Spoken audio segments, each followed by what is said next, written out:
Mengapa Prabowo ngotot pilkada lewat DPRD? Usulan pemilihan kepala daerah pilkada melalui DPRD disetujui hampir semua partai politik yang duduk di parlemen.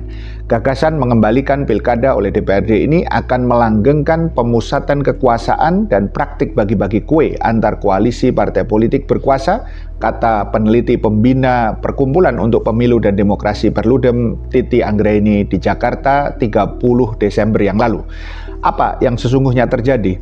Pertama, upaya untuk mengubah pilkada kembali melalui DPRD ini pernah digaungkan Koalisi Merah Putih yang merupakan partai koalisi pendukung Prabowo Subianto Hatta Rajasa di parlemen pada 2014. Anggaran besar dalam penyelenggaraan dan ongkos politik yang terus membengkak menjadi alasan para politisi. Sekretaris Jenderal Partai Gerindra Sugiono menyebutkan dana hibah dari APBD untuk pelaksanaan Pilkada 2015 mencapai hampir 7 triliun rupiah. Bahkan pada tahun 2024 anggaran Pilkada melonjak drastis hingga lebih dari 37 triliun rupiah. Kedua, usulan Pilkada via DPRD saat ini diusung ketika 4 ketua partai, yaitu Ketua Umum PKB Muhaimin Iskandar, Ketua Umum PAN Zulkifli Hasan, Ketua Umum Partai Golkar Bahlil Lahadalia, dan Ketua Harian Partai Gerindra Sufmi Dasko Ahmad bertemu di rumah dinas Bahlil di Jakarta. Sementara itu, Partai Keadilan Sejahtera PKS belum mengambil keputusan karena masih mempelajari lebih lanjut mengenai opsi terkait pilkada ini. Hanya PDIP Perjuangan yang tetap keras menolak usulan ini. Ketua DPP PDIP Perjuangan Said Abdullah berkata, langkah pilkada melalui DPRD ini bisa membengkokkan aspirasi rakyat di daerah. Di tengah penanganan bencana banjir Sumatera yang lambat, isu ini kembali diangkat Presiden Prabowo Subianto ketika berpidato di hari ulang tahun Partai Golkar pada awal Desember lalu. Lalu dia menyinggung soal biaya penyelenggaraan pilkada langsung yang dianggap terlalu mahal.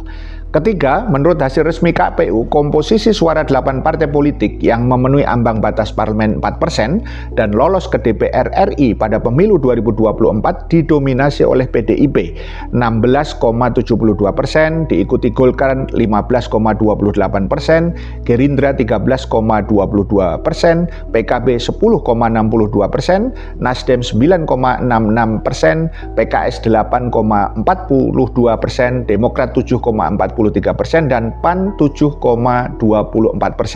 Artinya, bila di voting secara kalkulasi politik, saat ini pendukung wacana pilkada lewat DPRD didukung setidaknya 46,36%. Keempat, anggota Dewan Pembina Perludem Titi Anggraini berkata, pilkada melalui DPRD ini berdampak pada stagnasi bahkan kemunduran demokrasi lokal. Selain itu, partai kecil menengah akan semakin terpuruk dan tidak berpeluang memenangi pilkada. Padahal dalam pilkada langsung, calon alternatif acap kali muncul bukan dari koalisi mayoritas, melainkan dari koalisi penantang, sebagaimana kasus Pramono Anung pada tahun 2024 di Pilkada Jakarta. Bahkan peluang calon perseorangan atau independen yang diakomodir oleh konstitusi akan tertutup. Artinya, kata dia, pilkada lewat DPRD ini bisa mematikan keragaman pilihan politik di daerah. Kandidat yang potensial dan kompeten juga bisa tersingkir dengan mudah karena mekanisme ini. Direktur Eksekutif Aljabar Strategik Indonesia, Arifki Caniago berkata, pilkada lewat DPRD kerap dipromosikan sebagai solusi efisiensi. Namun, argumen ini menyimpan masalah lain. Proses pemilihan memang lebih murah secara anggaran negara, tetapi risiko transaksi politik justru berpindah ke ruang yang lebih sempit, tertutup, dan sulit diawasi publik. Masalah utama pemilu Indonesia, kata dia, bukan terletak pada cara memilih, melainkan pada lemahnya penegakan hukum dan minimnya pencegahan politik uang.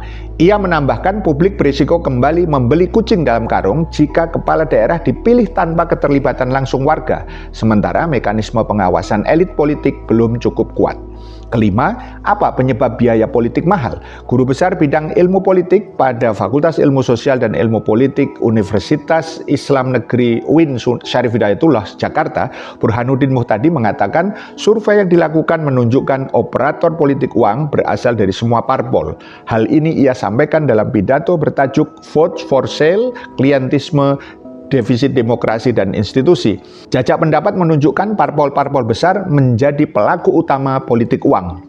Mereka memberikan imbalan kepada para pemilih dari seluruh responden yang mengaku mendapatkan imbalan. Sekitar 75,5% mengaku diberi uang, sisanya berupa sembako seperti beras dan gula, serta perkakas rumah tangga. Selain itu, sebanyak 25% hingga 33% pemilih terpapar praktek politik uang ini. Inilah fakta sistem demokrasi, klaim dari, oleh, dan untuk rakyat pada hakikatnya adalah dari, oleh, dan untuk pemodal alias kapitalis. Biaya yang mahal akan menyuburkan praktek politik uang, money politik yang memaksa para kandidat meminjam uang dari para pemodal. Profesor Mahfud MD mengatakan 92% kandidat pilkada dibiayai cukong pemodal.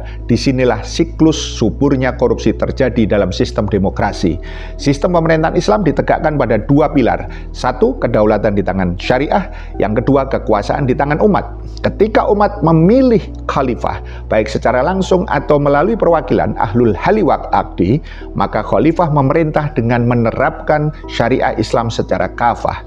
Khalifah kemudian memilih para kepala daerah. Satu, wilayah dipimpin oleh wali. Yang kedua, imalah dipimpin amil atau umal pun akan menjalankan syariat Islam di wilayahnya.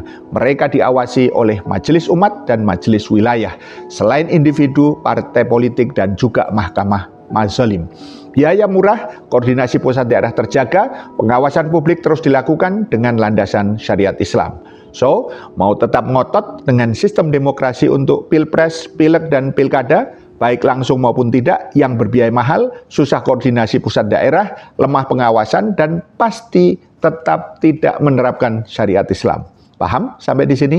Salam melek politik.